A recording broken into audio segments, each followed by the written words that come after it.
हाँ भाई, देखिए उसमें देखना चालू है क्या? चालू है। हम्म। तो देखिए, तो सुसेन वैद्य जी आए और सुसेन वैद्य जी ने बताया कि यदि द्रोणागिरी पर्वत से संजीवनी बूटी लाई जावे तो उसके पश्चात ही हनुमान जी का इलाज हो सकता है। तो हनुमान जी चले गए। हनुमान जी चले गए। अब जब हनुमान जी चले गए तो क्या हुआ? संजीवनी बूटी के पर्वत को उठा करके ला रहे थे। अब रास्ते में जब पर्वत को उठा करके लेकर आ रहे थे तो रास्ते में पड़ती है अयोध्या नगरी। कौन सी नगरी? अयोध्या नगरी। याद रखना, जो ये प्रसंग है जिसकी ये चर्चा है वो कौन सी नगरी की चर्चा है? अयोध्या नगरी की।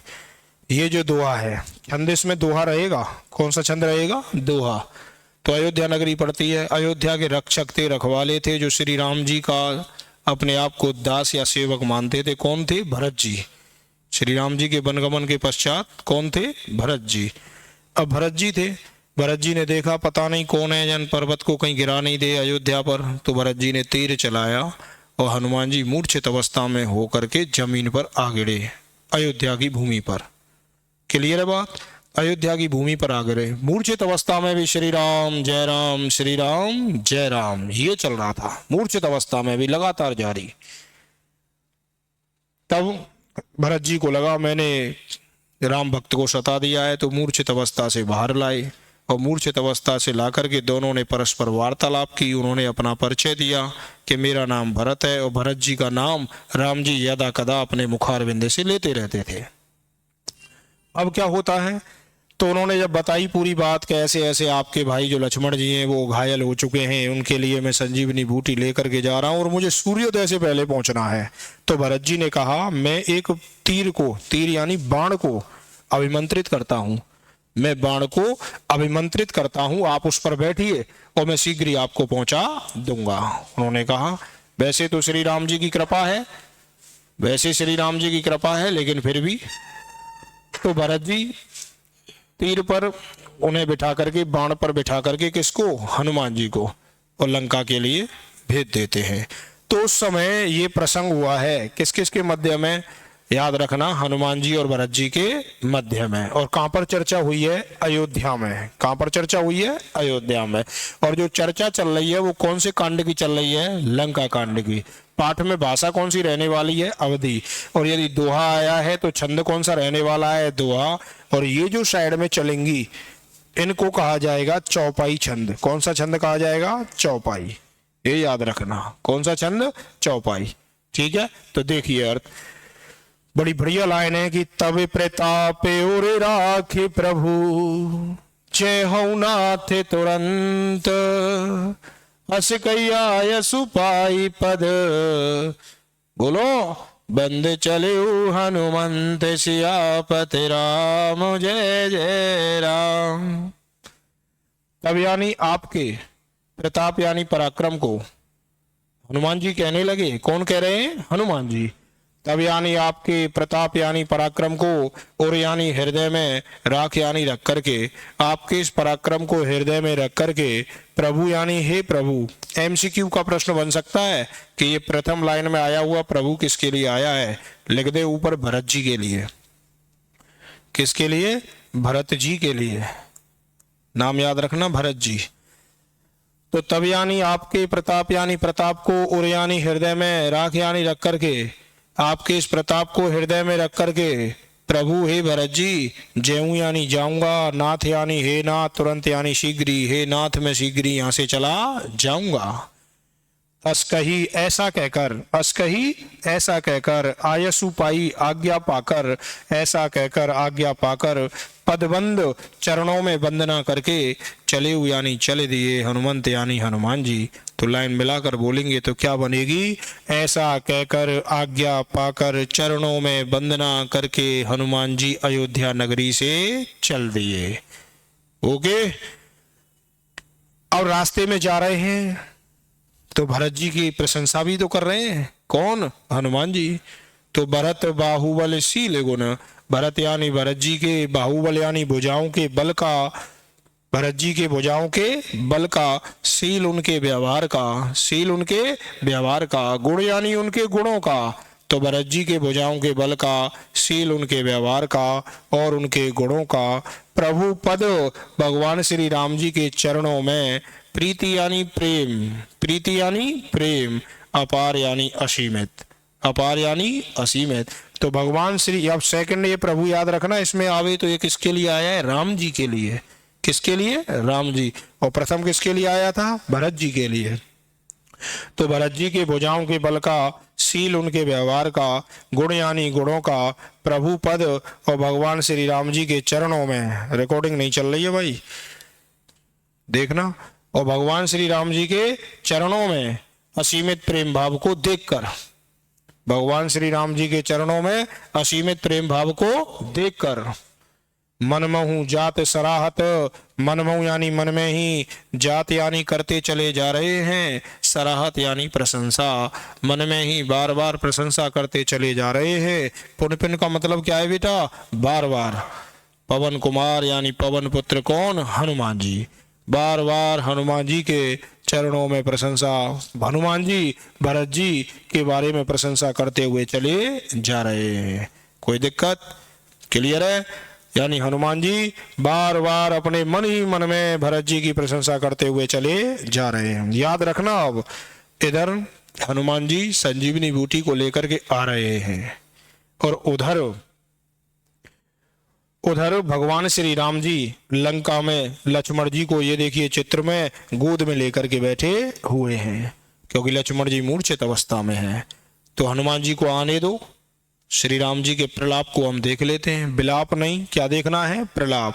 प्रलाप मतलब प्रसंगों को याद कर करके रोना, दोनों में अंतर है। विलाप तो केवल रोना, और प्रलाप प्रसंगों को याद कर करके रोना कि भाई मैं तेरे बिना कैसे रह पाऊंगा। क्लियर है?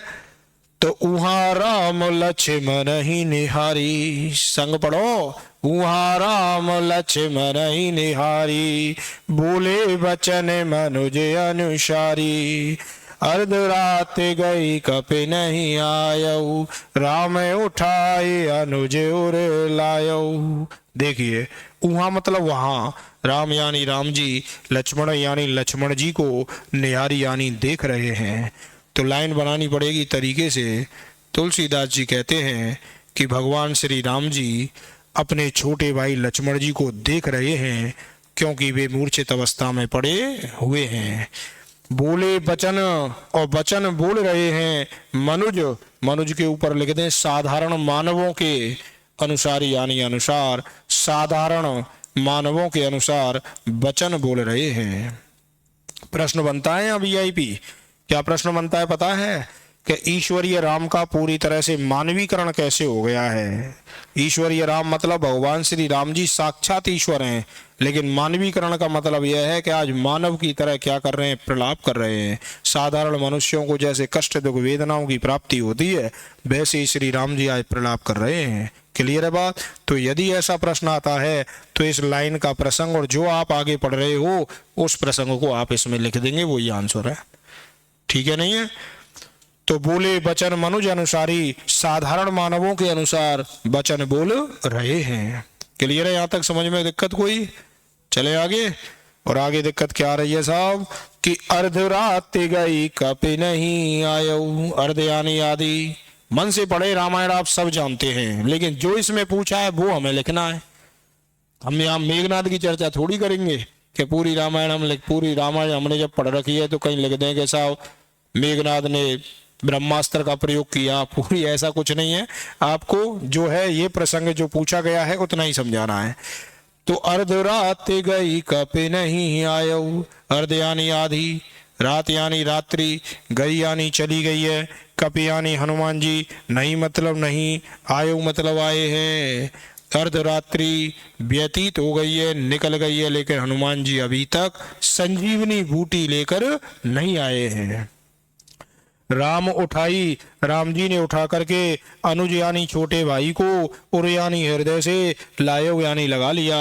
राम जी ने अपने छोटे भाई लक्ष्मण को जो मूर्छित अवस्था में पड़े हुए हैं उन्हें अपने हृदय से लगा लिया और कहने लगे मेरे भाई तू मुझे कभी तो दुखी देख नहीं सकता था, लेकिन आज तेरे बिना मैं बड़ा दुखी हूं मेरे भाई।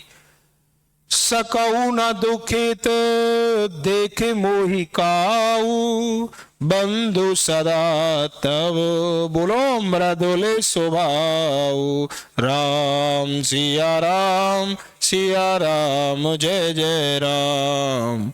बोलो राम सिया राम जय जय राम। सकऊ यानी सकते, ना मतलब नहीं, दुखित यानी दुखी, दुखी देख सकते, मोही यानी मुझे, काऊ यानी किसी प्रकार से। हे भाई तुम किसी भी प्रकार से, हे भाई तुम किसी भी प्रकार से मुझे दुखी नहीं देख सकते थे। हे भाई तुम किसी भी प्रकार से मुझे दुखी नहीं देख सकते थे। बंधु भाई, सदा यानी ऑलवेज, ऑलवेज यानी हमेशा, तब यानी तुम्हारा, मृदुल यानी कोमल, स्वभाव यानी स्वभाव। हे भाई तुम्हारा स्वभाव मेरे प्रति सदैव कैसा रहा था, कोमल रहा था। तुम मुझे कभी भी दुखी नहीं देख सकते थे, लेकिन मेरे भाई आज तुम्हारे बिना मैं कैसा हूं, दुखी हूं। क्या हूं? दुखी हूं। और मेरे, तूने पता है मेरे भाई, तूने मेरे लिए क्या किया? क्या किया? मेरे हित के लिए तुमने माता पिता का भी क्या कर दिया था? त्याग कर दिया था। मम हित, बोलो मम हित लागे तजेहु पितु माता, सहेहु विपिन हेम आतप बाता। राम सिया राम जय जय राम। राम सिया राम जय जय राम। मन से बोले ठाकुर जी सुनते हैं, और ऐसा माना जाता है जहां पर मन से गाया जाता है हनुमान जी सुनने के लिए आ जाते हैं। मम यानी मेरे, हित यानी हित के लिए, लाग यानी साथ के लिए। हे भाई राम जी कहने लगे, श्री राम जी क्या कह रहे हैं? हे भाई तुमने मेरे हित के लिए और साथ के लिए तजेव यानी त्याग दिए, पितु यानी पिताजी को, माता यानी माता को। तुमने मेरे हित के लिए और मेरे साथ के लिए, एक साथ कह दीजिए, तुमने मेरे साथ के लिए अपने माता पिता का भी क्या कर दिया? त्याग कर दिया। भाई वनवास श्री राम जी को हुआ था, लेकिन साथ में कौन गए थे? लक्ष्मण जी, माता सीता भी गई थी। सहयु यानी सहन किए, विपिन यानी जंगल में, विपिन यानी जंगल में। हिम, हिम का मतलब बर्फ होता है, लेकिन यहाँ लिखे सर्दी। क्या लिखे? सर्दी। तुमने जंगल में सहन किए सर्दी। आतप यानी गर्मी, धूप होता है वैसे अर्थ, लेकिन यहाँ लिखे गर्मी। और बाता का मतलब होता है वायु, लेकिन यहाँ लिखे आप वर्षा। क्या लिखे? वर्षा। और आपने जंगल में मेरे लिए क्या किया? सर्दी, गर्मी, वर्षा सभी को क्या किया? सहन किया। क्या किया? सहन किया। कोई दिक्कत भैया? आगे चलें।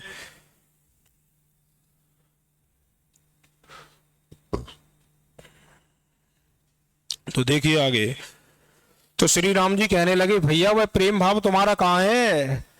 सो अनुराग कहाँ भाई? सो मतलब वह है, अनुराग यानी प्रेम, कहाँ मतलब कहाँ, अब यानी अब, भाई मतलब हे भाई। हे भाई लक्ष्मण वह प्रेम अब कहाँ है?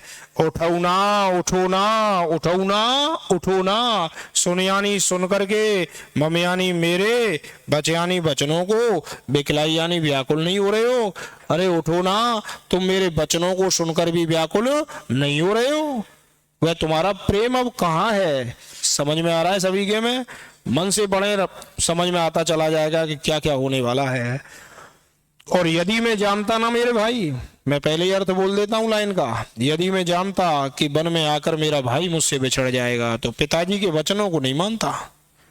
चाहे वो परंपरा चली आ रही है कौन सी, रघुकुल रीत सदा चली आई, प्राण जाए पर बचन ना जाए।